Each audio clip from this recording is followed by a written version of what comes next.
Hi everyone, my name is Andrew and you're watching NZOffAir. I want to share with you a short tutorial video about why we use Handbrake and how Handbrake can be used to reduce the size of your video files.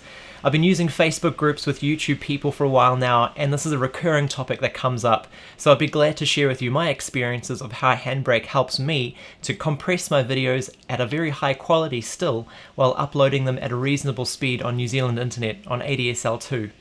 In this example, I'm going to be using Final Cut Pro, and I'm going to show you how I export videos and put them through Handbrake.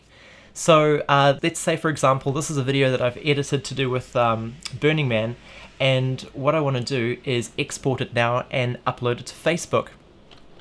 So what I can do is I can go to my export option and go to Master File, and what I generally do here is I export it in the best quality video file that I can, which is ProRes 422. So I can go ahead and click Next, and I'll select a place to save it. Now, like a lot of cooking shows, I've got something that I prepared earlier, and I'm going to now compress this large video file into something a lot smaller that can be uploaded to YouTube reasonably quickly. So I'll go ahead and open up Handbrake.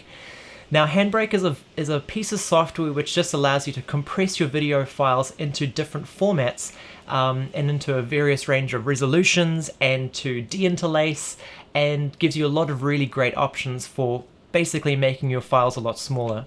So I'm going to go ahead and find that video file, and I will talk with you about some of the functions that I use within Handbrake. So here's my Burning Man summary video. As you can see here, the file size is 3.93 gigabytes in size. On a New Zealand internet connection, this would take about 10 to 11 hours to upload, which is a general upload speed of about 130 kilobytes per second. So we want to dramatically change that with the use of Handbrake. Handbrake will process that file. Now, Handbrake is free to download for Mac users. You can go to handbrake.fr, and it's constantly being updated with the newest compression techniques, which is really great. So what Handbrake does is it'll export in a .mp4 file with what's called an H.264 video codec. Now, H.264 is extremely smart. It allows you to have very good video quality, perceivable video quality, but behind the scenes there's a lot of really great work that basically makes your video file almost a tenth of the size. So what I can do here to select my quality is, you see how you've got the RF function over here? If I drag this down to about 25, I am going to be perceivably reducing video quality, but the file size is going to become smaller. If I drag it to the right, the perceivable quality is going to stay about the same as the video, but the file size is going to become a bit bigger. So as a default, you start at about 20, which means that Handbrake will make this file a lot smaller, but the quality will still be very good. Generally, what I do is I upload a video file having compressed it with Handbrake at an RF of 22.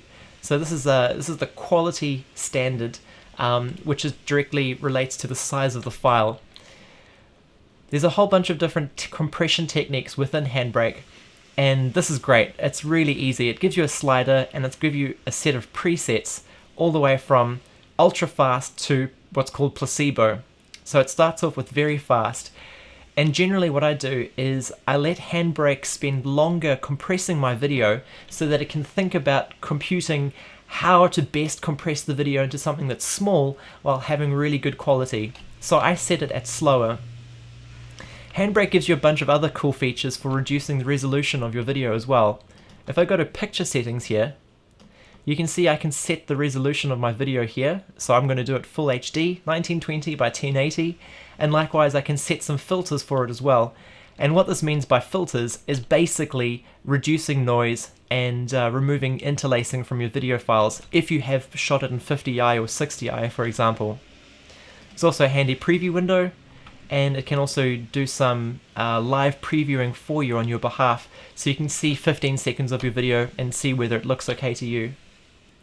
So those are the two basic things that I change on the video tab, is the RF quality and the X264 preset. Another thing I like to do is change the audio quality as well. Audio is so important on YouTube, and I want to have really good quality audio. So by increasing the bitrate of the audio, which doesn't really affect the overall file size, I changed it to about 256.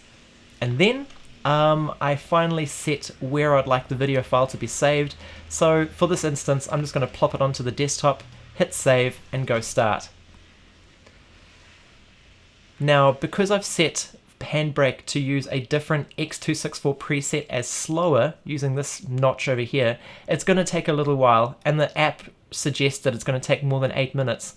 But, like many good cooking shows, I have something that I prepared earlier, so I'm going to navigate to that file now and show you just how small Handbrake has helped me make that file.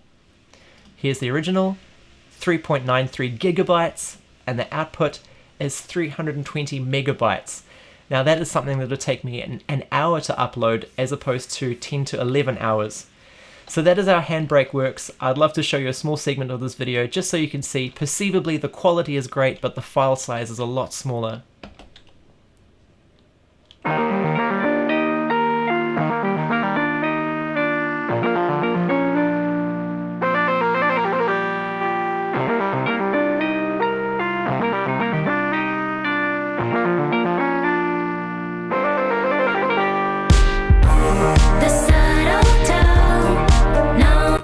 And that's Burning Man. Super fun festival.